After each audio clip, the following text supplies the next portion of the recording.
안녕하세요. 전산세무2급 제72회 기출문제 이론편 보겠습니다. 문제 1번. 유형자산의 감가상각 방법 중 정액법, 정률법 및 연수합계법 각각에 의한 3차 연도 말 감가상각비가 큰 금액부터 나열한 것은 사례가 제시되어 있고요. 세 가지 방법으로 각각 감가상각비를 구해보면 되겠네요. 자, 취득원가 100만 원이고 1월 1일 날 취득했답니다. 능연수 5년, 잔존가치 취득원가의 10%, 정률법일 경우 상각률 0.4 이렇게 제시가 되어 있습니다. 3차 연도랍니다.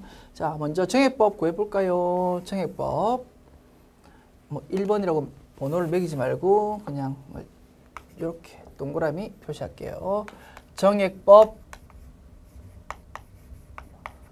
얼마입니까? 취득원가 100만 원 빼기 잔존가치 10만 원 나누기 몇 년? 5년 이렇게 하면 매기 인식하는 감가상각비 나올 겁니다. 90만 원 나누기 5 하면은 18만 원.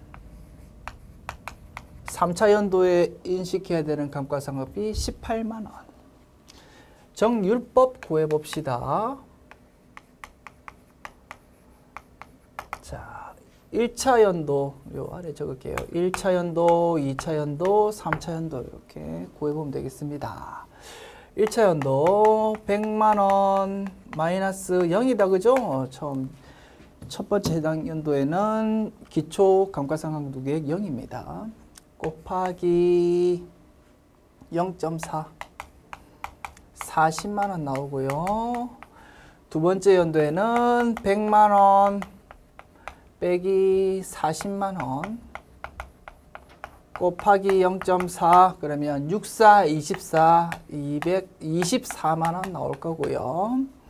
3차 연도에는 100만원 마이너스 40만원, 24만원 합하면 64만원 된다. 그죠? 이렇게 빼고 곱하기 0.4 이렇게 구하면 100만원 빼기 64만원 하면은 36만원 나오거든요. 곱하기 0.4 하면은 14만 4천원 나옵니다. 그리고 조금 빨리 구할 수도 있다라고 했었죠.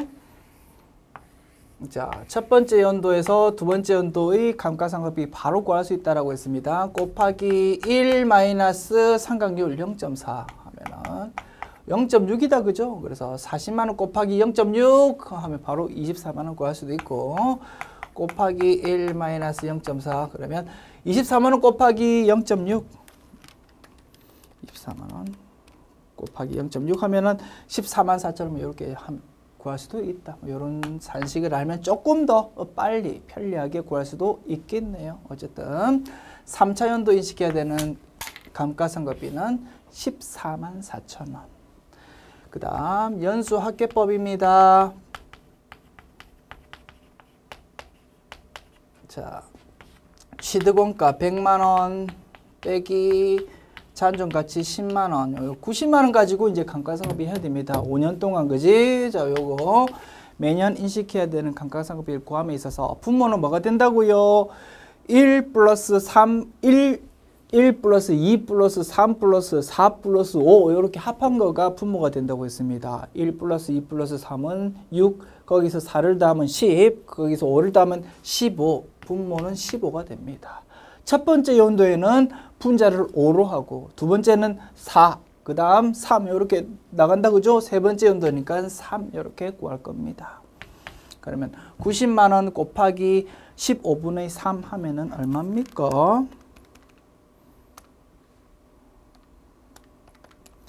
18만원 나옵니다. 이렇게 세 가지 방법으로 구해보았습니다.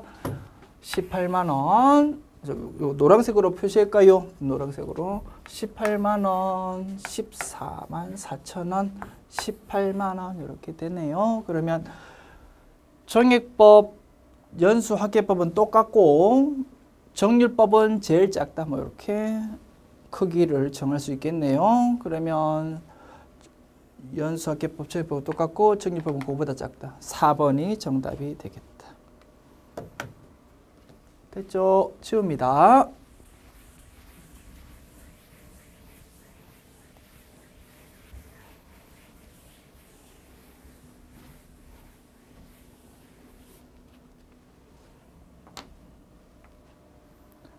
문제 2번. 아래 자료에 의하여 손익계산서에 계상할 대손상급비를 계산하면 얼마일까? 대손충당금에 대한 내용들이 쭉 나와 있고 총계정원장으로 풀면 제일 편하다고 했습니다. 대손충당금에 대한 총계정원장을 구해보자. 자산의 차감항 모으니까 부채하고 똑같다. 그죠? 네 자리는 오른쪽입니다. 부채하고 똑같다라고 생각하면 된다. 네 자리 오른쪽이니까 기초금액 이쪽에 적히고요. 기말금액은 반대편에 적혀가지고 총계정원장 마감되고 나면 왼쪽 오른쪽 합계는 똑같아질 겁니다. 자, 기초금액이 50만 원이랍니다.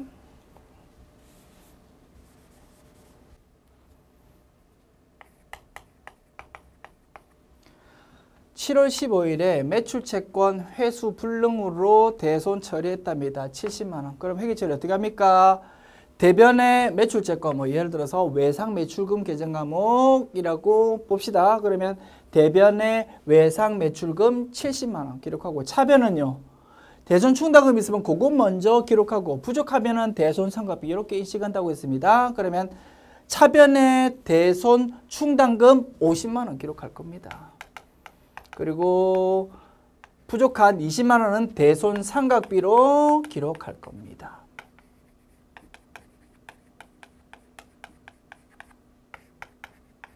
됐습니까? 이렇게 나타낼 수 있고요.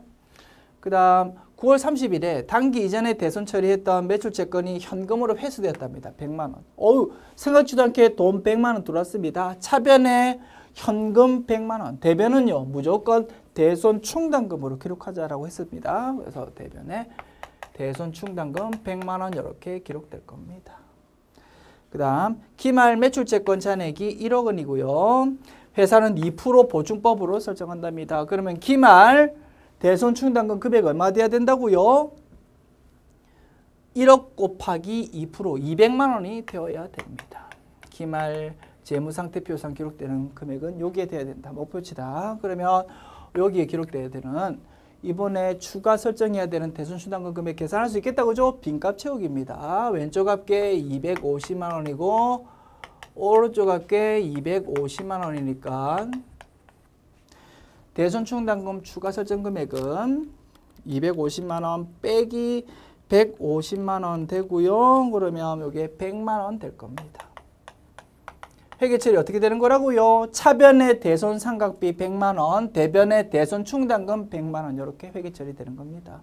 묻고 있는 게 뭐라고요? 손익계산서상 대손 상각비를 계산하랍니다.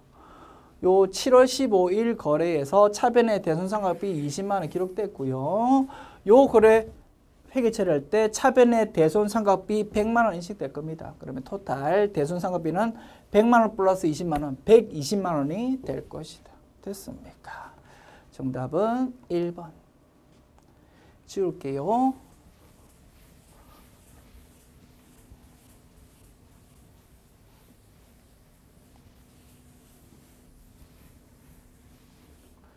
문제 3번. 다음 중 무형자산에 대한 설명으로 틀린 것은? 1번. 무형자산을 창출하기 위한 내부 프로젝트를 연구 단계와 개발 단계로 구분할 수 없다면은 그 프로젝트에서 발생한 지출은 모두 연구 단계에서 발생한 것으로 본다. 우리가 교재 본문에서는 이런 내용 배워본 적 없죠? 요거 맞는 지문이랍니다. 일반 기업회계 기준에 이런 규정이 있대요. 그래서 혹시 지출이 연구 단계인지 개발 단계인지 구분이 안 된다 그러면 그쵸, 전부 다 연구 단계로 본다고 했으니까 전부 비용으로 회계 처리하면 된다 이겁니다. 됐죠? 문제 3번, 기출문제 3번 등장했으니까 요 지문도 한번 눈에 익혀두시면 좋겠다. 그죠? 앞으로 시험 치실 분들이라면 요 지문도 한번 눈에 익혀두자. 요 규정 의미는 뭡니까? 개발비라는 무형자산으로 기록되려면 굉장히 제한적인 요건을 충족해야 된다. 그것이 법 취지일 것입니다. 그래서 이 규정의 취지일 것입니다. 그래서 연구된 게 개발된 게 반드시 구분할 수 있어야 되고 그중에서 개발 단계에 반드시 발생해야 된다 이겁니다. 그리고 그 외의 무형자산 요건 충족해야지만 개발비라는 무형자산, 자산으로 처리할 수 있고 그거에 아니면 그냥 해당 개발 연구와 관련된 지출은 전부 비용으로 처리해라. 그것이 요 규정의 취지이다. 아시겠지요? 오케이. 자, 그리고 나는 이런 질문 공부한 적 없다? 그러면 문제 풀 때 어떻게 하면 됩니까? 넘어가면 되는 거지. 다음 질문을 통해서 키포인트로 답을 찾으면 된다. 2번, 무형자산의 공정가치가 증가하면 그 공정가치를 반영하여 생각한다. 이게 틀렸다 이겁니다. 자, 무형자산에 대해서 우리가 상각에 대해서 몇 가지 공부했고 그런 특별한 언급이 없는 경우는 전부 유형자산의 생각과 똑같습니다. 자, 유형자산 생각해 보십시오. 유형자산에 대해서 감가상각 이식할 때 출발점이 되는 감가상각 대상원가를 뭐라고요? 취득원가 있다 이겁니다. 자, 우리 회사가 건물이 있었는데요. 10억 원 주고 샀습니다. 취득원가 10억 원. 그런데 갑자기 바로 옆에 지하철역이 생겼답니다. 갑자기 막 건물값이 오르는 거지. 20억, 30억으로. 그렇다 하더라도 우리 장부에는 그대로 취득원가 10억 원으로 기록해야 된다 이겁니다. 그런 거를 우리는 유식한 말로 역사적 원가주의라고 부른다고 했습니다. 됐죠? 그래서 집값이 아무리 오르더라도 유형자산에 대해서는 역사적 원가주의를 채택함으로 취득원가 그거 가지고 그냥 계속 감가상각하면 된다 이겁니다. 됐죠? 그런데 뭐 그 공정가치를 반영해서 상각한다 틀린 말이다 이거지요. 그래서 정답은 2번이 되겠다. 됐죠? 3번 합리적인 상각방법 정할 수 없으면 정해법 사용한다. 맞죠? 4번 잔존가치는 없는 것을 원칙으로 한다. 맞습니다. 그래서 정답은 2번이고요. 1번 지문도 한번 눈에 익혀두자 이겁니다. 오케이. 지울게요.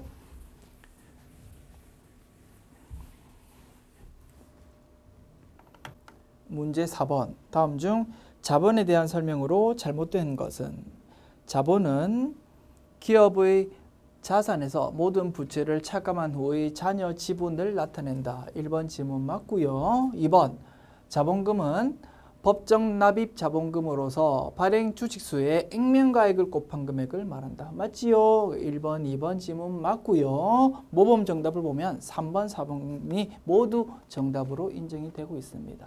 3번 주식을 이익으로 소각하는 경우에는 소각하는 주식의 취득원가에 해당하는 이익잉여금을 증가시킨다. 이러한 내용 우리 배운 적 없죠? 문제 푼다 넘어가면 됩니다. 4번 자본잉여금은 주주와의 거래에서 발행되어 자본을 증감시키는 잉여금으로서 주식 발행 초과금이나 감자 차익이 이에 해당한다.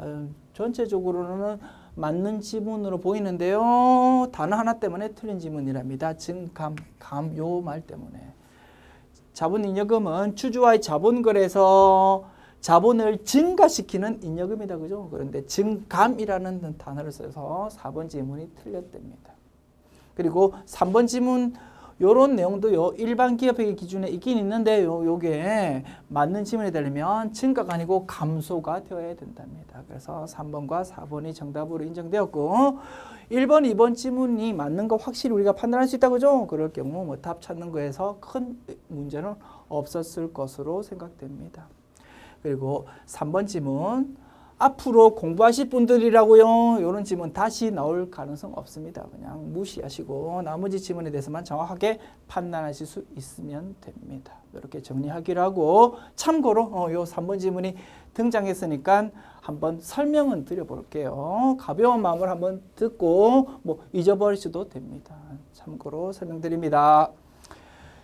구상법에 따르면요. 이렇게 이익으로 소각하는 게 그런 거래가 인정이 되었답니다. 그러나 현행상법에서는 이러한 거래가 더 이상 인정이 안 됩니다. 그럼에도 불구하고 예전에 구상법 규정에 따라서 그런 식으로 주식을 발행하는 회사가 있기 때문에 그런 사람들을 위해서 과거 규정이 아직 사라지지 않고 일반 기업의 기준이 나와 있다 이겁니다.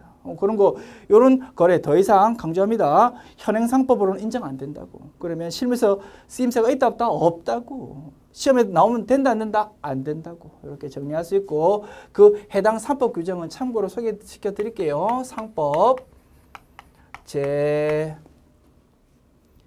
343조와 그 다음에 제 343조의 2라는 규정이 있거든요. 이 규정이 2011년도 엄청 오래됐다 그죠? 2011년도 4월에 개정이 되었다 이겁니다. 과거에는 요 2011년도 이전에는 요런 거래가 인정되었지만 지금은 요때 상법이 개정됨에 따라서 인정이 안 된다. 아시겠죠? 그러면 요 출제위원은 왜 출제했냐고요? 5년이 넘었는데 요 상법 개정된 거를 캐치 못하고 그냥 냈다 이겁니다. 아시겠죠? 좀 아쉽다. 요 규정을 통해서 이러한 거래 인정 안 되는 거 확인할 수 있고 참고로 이런 거래는 이거랍니다. 자, 과거에는요 우리 회사 이익이 엄청 많으면 이익이 너무 많으니까 그거 가지고 우리 외부에 나와 있는 주식을 사와 가지고 불태울 수 있는 거래가 인정이 되었답니다. 회계처리를 이렇게 한답니다. 자, 이익이 100만 원 있는데 그거를 없애면서 주식 소각하는 거래를 한답니다. 일단 돈 주고 외부에 있는 주식 사와야 되겠지. 그러면 차변, 대변 회계 처리하겠지요. 대변에 현금 이렇게 기록합니다. 100만 원. 그리고 차변에 자기 주식이라고 기록할 겁니다. 자기 주식. 됐습니까? 첫 번째 회계 처리, 두 번째 회계 처리. 자, 이제 요 가지고 있는 자기 주식을 우리 회사 이익 영혼 가지고 없애버린다 이겁니다. 그러면 차변에 뭐가 오겠습니까? 미처분 이익 영혼 오겠지요. 100만 원 이렇게 기록해서 자본의 감소 기록하고 대변에 여기 있는 자기 주식 없애버린다 이겁니다. 별거 아니다 보인다 그죠? 그런데 이러한 이익 소각에 의한 주식 감소는요 큰 문제점이 생길 수 있습니다. 보십시오. 자, 이러한 이익 소각을 하기 전에는 종전에는 과거에는 기존에는 자 자본금이 1,000만 원 있었다라고 가정합시다. 1,000만 원은 발행 주식수 1,000주와 액면가액 10,000원으로 구성되어 있다라고 가정합시다. 기존에는. 자, 이러한 상태에서 이러한 이익 소각이 벌어졌다. 자, 이익 소각이 벌어지고 나면 자본금 계증과목은 전혀 변동이 없다, 그지? 그런데 요 과정을 통해서 자기 주식 여기 100만 원을 자 과정을 이렇게 해볼까요? 자, 요 현금 주고 사온 100만 원이 그냥 액면가액하고 시장가치하고 똑같았다라고 가정해 봅시다. 그러면 요거 100주라고 가정해 볼게요. 100주를 사와가지고 자기 주식으로 사와가지고 불태워서 없애버렸다 이겁니다. 그러면 불태워서 없어졌으니까 발행 주식수는 몇 주가 됩니까 이제? 그러면 기존 1,000주에서 100주가 없어졌으니까 900주가 되겠다 그지? 그리고 액면가액은 전혀 변동 없습니다. 10,000원. 그러면 우리가 알고 있는 중요한 로직 뭐였습니까? 자본금이라는 거는 발행 주식수에다가 액면가액 곱한 거라고 우리가 중요한 공식으로 정리했었는데 900주 곱하기 10,000원 하면 900만 원밖에 안 나오고 실제 장부에 적혀있는 자본금은 얼마다고? 여전히 1,000만 원이라는 문제점이 생긴다 이겁니다. 됐죠? 1,000만 원과 발행 주식수 곱하기 액면가액이 일치하지 않는 사건이 벌어지더라. 뭐가 이루어지면 이익 소각이 벌어지면. 됐습니까? 과거에는 이런 문제점이 있었는데 2011년도 상법 개정 통해서 이러한 거래 이제 없어졌대. 다만 예전에는요 자기 주식이 취득, 소각, 처분 이런 게 굉장히 까다로운 요건이 딱 충족되었을 때만 인정되었는데 이러한 이익 소각을 없애는 대신 회사가 자기 주식 취득은 조금 손쉽게 할 수 있도록 요건을 조금 넓혀주었다 이겁니다. 이러한 상법 개정이 2011년도에 이루어졌다. 그래서 이 상법 개정에 따라서 뭐가 중요해졌냐면 우리가 열심히 공부했던 자기 주식의 취득과 처분과 자기 주식의 소각이 있죠. 그런 회계 처리가 굉장히 중요해졌더라 이겁니다. 결론 내릴게요. 우리가 교재에서 배웠던 열심히 공부했던 자기 주식의 취득, 처분, 소각 회계 처리만 정확하게 우리 알아두자. 그리고 이런 이익 소각이라는 내용은 듣고 그냥 잊어버리자. 아, 요거 없어졌구나. 앞으로 안 나오겠구나. 이렇게 결론 정리하면 되겠습니다. 아시겠죠? 이렇게 정리했고 조금 오래된 개정 내용인데 아직 업데이트 안 된 점 조금 아쉽습니다. 지울게요.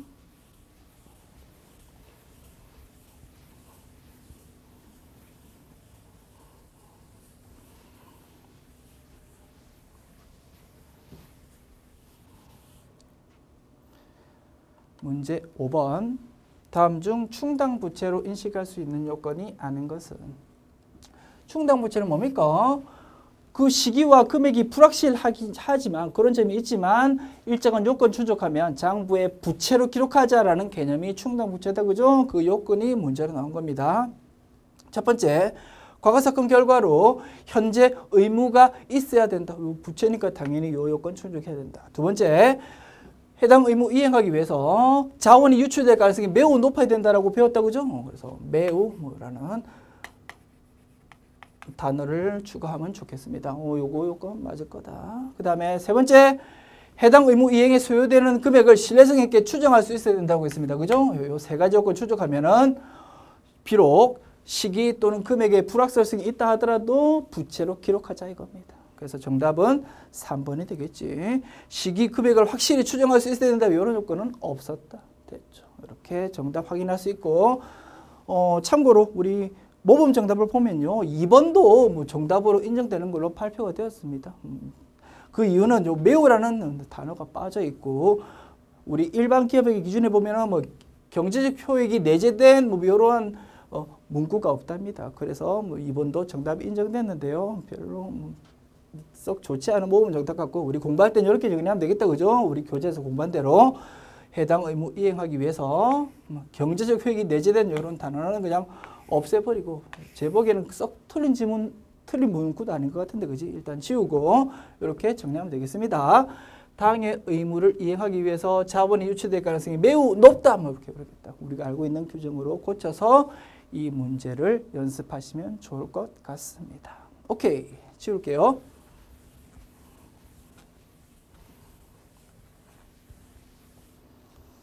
문제 6번 봅시다. 다음 중 제공품 계정의 대변에 기입되는 사항은? 원가의 흐름 문제다. 그죠? 제공품 총계정 원장 기초재고, 기말재고, 단기 총제조원가, 단기 제품제조원가 뭐 이렇게 기록이 될 겁니다.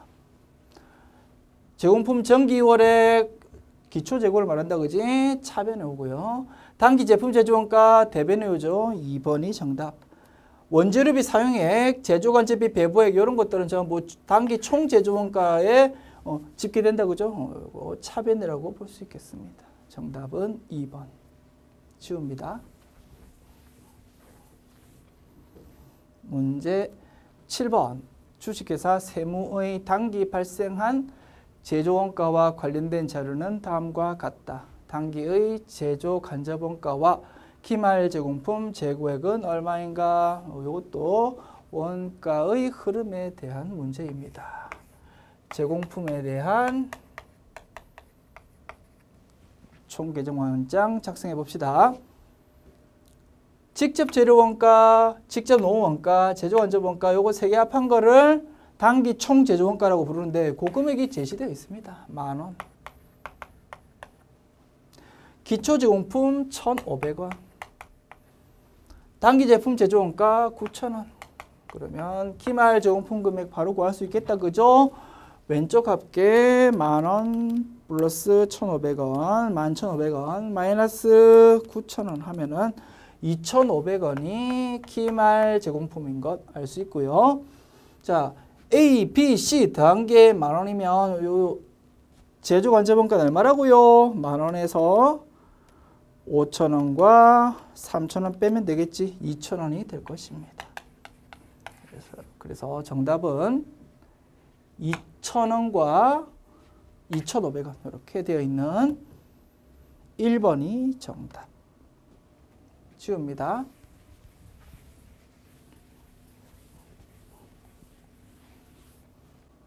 문제 8번. 당사는 단계 배부법을 이용하여 보조 부문 제조 간접비를 제조 부문에 배부하고자 한다.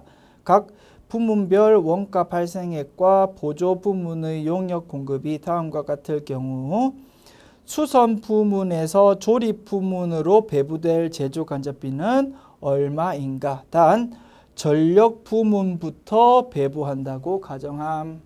보조 부문의 원가를 제조 부문으로 배부하는 거 그 문제다. 그죠? 무슨 법? 단계 배부법을 사용한답니다. 그리고 단계 배부법은 보조 부문 간에 서로 주고받는 것에 대해서 우선순위를 정해가지고 한쪽만 고려한다. 그지? 우선순위는 어떻게 된다고요? 전력 부문부터 배부한답니다. 됐죠? 파악했고요. 이렇게 서로 주고받는 비율이 제시되어 있고 각 부문에서 발생한 원가, 집계된 원가 그게 제시되어 있습니다. 그림으로 분석하는 게 제일 좋겠다. 그지? 보조 그리고 제조가 있을 때요. 보조는 전력, 수선 두 개가 있네요. 전력, 수선. 제조는 조립, 절단이 있습니다. 주고받는 거 먼저 파악해야 되겠습니다. 자, 전력이 300, 400, 300 이렇게 주네요. 요게 그러면 토탈 합하면은 1000입니다. 1000 중에 300, 30% 주는 겁니다. 오른쪽에 적을까요? 30% 얘한테 주고 조금 붙여서 예쁘게 쓸게요. 토탈 100 주는 것 중에서 30%는 수선비한테 주는 거고 30%는 조립부한테 주는 거고 그 다음에 나머지 40%는 여기 절단부에 준답니다. 그 다음 수선 부문도 이렇게 점으로 나타낼게요. 화살표를. 그리고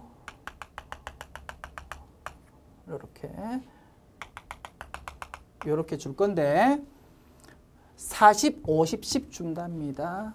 그러면 40%다 그지? 조립 부문으로 40%.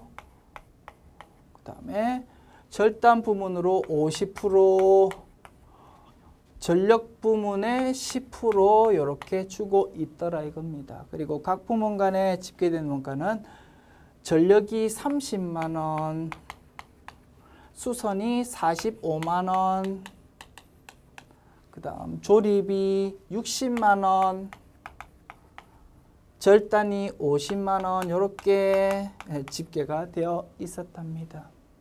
여기 두 개 보조 부문의 원가를 전부 제조 부문 쪽으로 옮겨야 된다 이겁니다. 자, 이 과정에서 단계 배부법을 사용한다고 했고, 자, 우선순위 보조 부문 간에 서로 주고받는 게 있지만 뭐 전력 부문부터 배부한다. 전력 부문이 수선 부문으로 주는 요것만 고려하고 수선 부문이 전력 부문으로 주는 10%는 전혀 고려하지 말라 이거지요. 됐습니까? 그리고 정답으로는 뭘 찾아야 되냐면 자, 수선 부문에서 조립 부문으로 배부될 제조 간접비를 찾으랍니다. 수선 부문에서 조립 부문으로 주는 거 있죠? 요거를 정답으로 찾아야 된답니다. 됐습니까? 자, 수선 부문에서 조립 부문으로 주는 금액을 구하기 위해서는 일단 전력 부문에서 수선 부문으로 주는 요거 먼저 일단 구해야지만 정확한 금액이 출발이 될 겁니다. 됐죠? 자, 전력 부문 30만 원 중에서 30%만큼을 수선 부문으로 준다고 했거든. 그러면 30만 원 곱하기 30% 얼마입니까? 9만 원입니다. 9만 원을 전력팀이 수선팀으로 주니까 수선팀으로 집계되는 금액은 45만 원에서 9만 원 더한 54만 원이 될 겁니다. 그리고 54만 원에 대해서 10%, 40%, 50% 주지만 요 10%는 고려 안 하는 거지, 그지? 그래서 40%, 50% 요것만 고려하면 되고 그 중에서 40%에 해당하는 부분을 구하면 된다 이겁니다. 정답은 얼마다고요?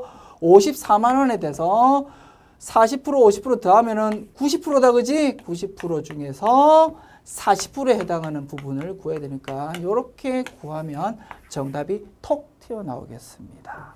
계산해 볼게요. 54만 원 곱하기 4 나누기 9 이렇게 계산하면 되겠지. 24만 원. 됐죠? 그래서 단계 배분법에 대한 문제 자주 출제되지 않았는데 오랜만에 출제되었고요. 굉장히 좋은 문제라고 생각됩니다. 별표 하나 해두시고요. 또 유사한 형태로 출제될 수 있을 것 같네요. 됐죠? 정답 24만 원이었고 2번이 정답 됐습니다. 쉬웁니다.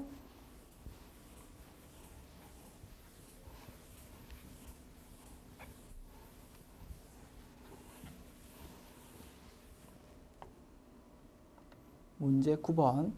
다음 중 개별 원가 계산과 종합 원가 계산에 대해서 설명을 했고 그 중에서 틀린 거를 찾아보랍니다. 핵심 과제. 종합 원가 계산은 완성품 환산량 계산. 개별 원가 계산은 제조 간접비 배부. 맞지요? 2번. 생산 형태. 종합 원가 계산은 소품종 대량 생산 맞고요. 개별 원가 계산은 다품종 소량 생산. 주문 단어를 떠올리자라고 했습니다. 맞습니다. 장점. 종합원가는 정확한 원가 계산, 개별 원가는 경제성 및 편리함. 자, 간혹 이런 식으로 지문이 등장한다고 했습니다. 종합원가 계산과 개별 원가 계산을 서로 상대적으로 볼 때의 비교. 종합원가 계산은 요 단어 떠올리자고 했죠. 완성품 환산량 개념. 즉 평준화하는 개념을 사용하기 때문에 그 계산이 굉장히 단순한 장점이 있다라고 했습니다. 계산은 단순하지만 결과는 좀 정확하지 못한다. 이렇게 정리할 수 있다고 했고요. 그와 비교했을 때 상대적으로 보았을 때 개별원가 계산은 좀 복잡하지만 결과는 정확하다. 그렇게 정리할 수 있다고 했습니다. 그래서 두 방법을 굳이 상대적으로 비교하자면 종합원가 계산은 경제성 및 편리함. 단순함, 그리고 개별원가 계산은 정확한 결과값 이렇게 정리할 수 있다고 했다. 따라서 3번이 틀린 지문이라고 볼 수 있겠습니다. 4번 원가 집계. 종합원가 계산은 프로세스별 집계, 공정별 집계. 개별원가 계산은 잡 오더별 집계, 개별 작업별 집계라고 우리 번역한다고 했었죠. 그래서 정답은 3번이었다. 쉬웁니다.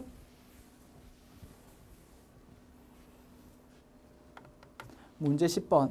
원가 행태에 따른 다음의 설명에 해당되는 것은 무엇인가? 관련 범위 내에서 인형 1000개를 생산할 때와 2000개 생산할 때의 총원가는 동일하다. 관련 범위 내에서 조업도가 증가하는 경우 단위당 원가는 따라서 감소한다. 뭡니까? 고정 원가죠. 2번이 정답. 넘어갑니다. 문제 11번 봅시다. 다음 중 부가가치세법상 재화의 간주 공급에 해당하지 않는 경우는 단 사업자가 자기 생산 취득 시 매입세 공제를 받았답니다. 간주공급 의미는 뭐였다고요? 매입세 공제를 받았는데 그 물건을 엄하게 사용하면 애당초 매입세 공제 받았던 걸 토해내도록 하겠다라는 것이 재화의 간주공급이라고 했습니다. 그래서 간주공급 문제를 물을 때는 항상 이러한 내용이 부연되어 가지고 출제될 겁니다. 자, 찾아봅시다. 간주공급 아닌 거를 찾는 겁니다. 1번.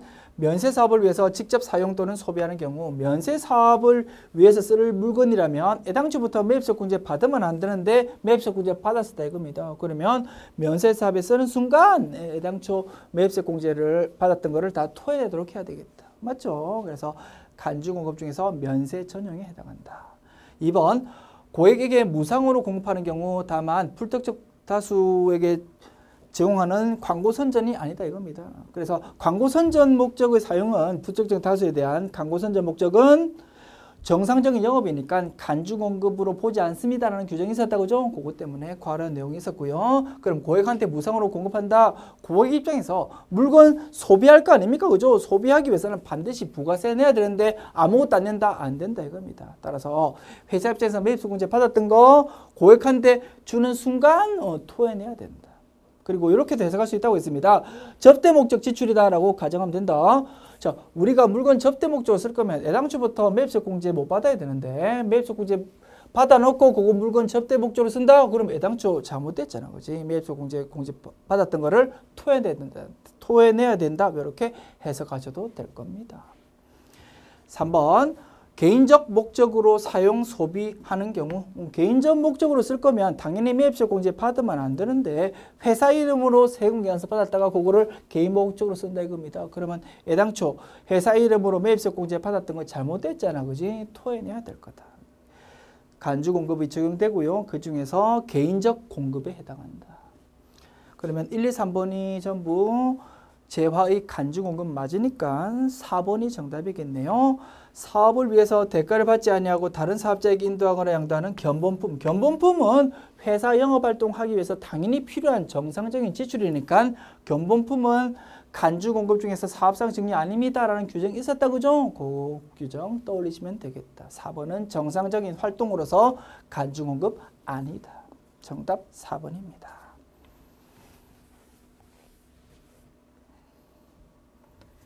문제 12번 봅시다. 다음 중 부가가치세법상 영세율과 면세에 대한 설명으로 잘못된 것은 1번 면세제도는 세부담의 누진성을 완화하기 위해서 주로 기초생활필수품 등에 적용하고 있다. 맞는 말 같은데 단어 하나가 틀렸습니다. 누진성을 완화하는 게 아니고 역진성을 완화한다라고 해야 될 것이다.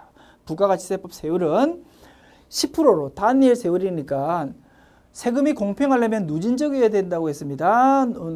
돈 많이 버는 사람한테는 높은 세율, 돈 좀 작게 버는 사람한테는 낮은 세율 이렇게만 공평한데 그렇지 않고 일괄적으로 10%로 하다 보니까 누진적이지 못하고 역진적인 성격이 좀 있더라. 그것 때문에 그러한 역진성을 보완하기 위해서 우리는 생필품에 대해서 면세를 적용하고 있다라고 공부했었습니다. 따라서 1번 질문이 맞게 되려면 면세제도는 세부담의 누진성이 아니고 역진성을 완화하기 위해서 생필품에 적용한다. 이렇게 돼야 맞는 것이다. 됐죠? 그래서 1번 질문이 틀렸고요. 정답 1번. 2, 3, 4 읽어볼게요. 2번. 선박 또는 항공기에 대한 외국 항행 용역의 공급에 대해서는 영세율을 적용한다. 맞지요? 3번. 영세율은 완전 면세 제도라고 부르고 이론적으로 볼 때 면세는 불완전 면세 제도라고 부른다고 했습니다. 맞고 4번 국내 거래라도 영세율이 적용되는 경우가 있더라. 그죠? 수출을 위한 하청 뭐 그런 거래였습니다. 그러한 거래에 대해서는 내국신용장 구매 확인서가 발급이 되더라. 뭐 그런 거 배웠었다. 됐습니까? 정답은 1번.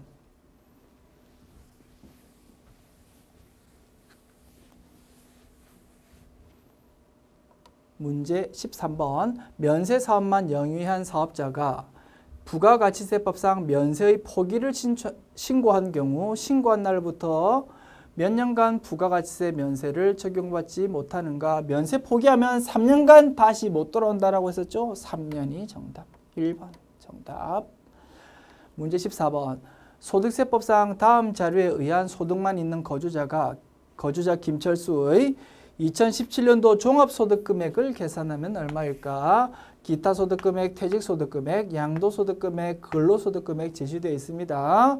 자, 세율 적용함에 있어서 퇴직소득금액, 양도소득금액은 다른 소득과 합산하지 않고 그 소득에 대해서만 따로따로 떼가지고 세율을 적용한다고 했고 그래서 그러한 퇴직소득, 양도소득을 분류과세라고 부른다고 했습니다. 됐죠? 그래서 이런 부분은 종합소득금액으로 합산 안 한다 이겁니다.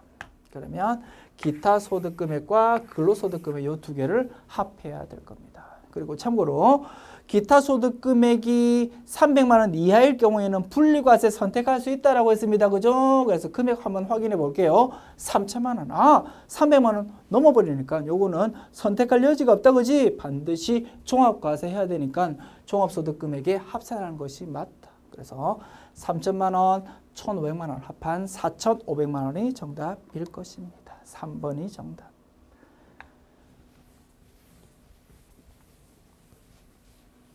문제 15번. 다음 중 소득세법상 원천징수 신고납부 절차에 대한 설명 중 옳지 않은 것은 1번 원천징수 의무자는 원천징수한 소득세를 그 징수일이 속하는 다음 달 10일까지 신고 납부해야 된다. 맞지요?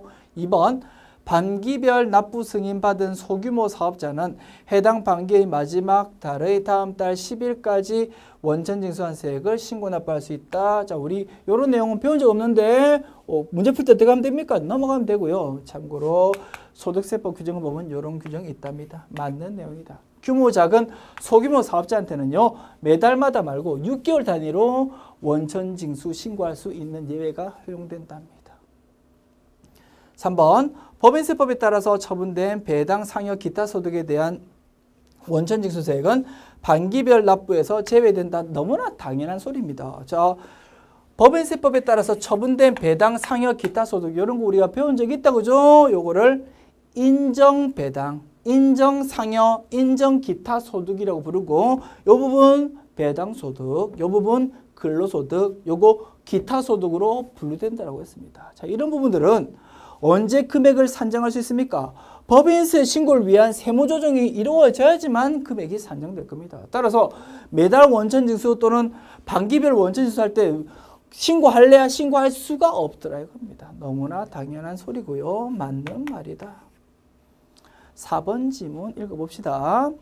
과세 미달 또는 비과세로 인해서 납부할 세액이 없는 자는 원천징수 이행상황 신고세에 포함하지 않는다. 이게 틀린 거다 이겁니다. 자, 비과세라고 원천징수 이행상황 신고세에 전혀 안 넣습니까? 아니죠. 우리 제출 비과세, 미제출 비과세 두 개로 나눠가지고 제출 비과세에 해당하는 항목은 비과세임에도 불구하고 원천징수 이행상황 신고서에 넣는 걸로 우리가 배웠습니다. 그리고 과세 미달, 자, 원천징수 세액이 1,000원 미만일 경우에는 아예 원천징수 할 필요 없다라는 규정 배운 적이 있습니다. 그렇다 하더라도 그 내용은 당연히 원천징수 이행상황 신고서에 들어가야 됩니다. 예를 들어서 배당소득을 예를 들어서 4,000원 받았다라고 가정합시다. 배당을 4,000원 받았는데요. 자, 회사 입장에서 배당을 4,000원 주는 거다, 그지? 자, 회사 입장에서 배당을 4,000원 주는데 4,000원 곱하기 자, 원천징수세율 14% 적용된다라고 봅시다. 그러면 곱하기 14%. 그러면 얼마입니까? 4,000원 곱하기 0.14 하면은요. 560원밖에 안 나옵니다. 560원은 당연히 1,000원보다 작다, 그지? 그러면 이 부분은 원천징수 아예 안 하고 4,000원을 전부 다 주주한테 4,000원 배당할 때 560원 같은 거는 전혀 원천징수 안 하고 4,000원 전체를 주면 된다 이겁니다. 그 경우 지급하는 금액은 4,000원, 원천징수한 금액은 0 이렇게 신고를 해야 되겠지. 당연히 회사에서는. 됐죠? 그래서 원천징수가 되었는지 안 되었는지 그런 거 가지고 원천징수 이행상황 신고서에 넣을지 안 넣을지를 판단하는 건 아닙니다. 회사에서 상대방한테 원천징수 대상 금액을 지급하면 그 내용은 전부 다 원천징수 이행상황 신고서에 들어가야 된다 이겁니다. 따라서 4번 지문 확실하게 틀렸다. 정답 4번이 되겠습니다. 됐죠? 지금까지 제72회 기출문제 풀어보았습니다. 수고하셨습니다.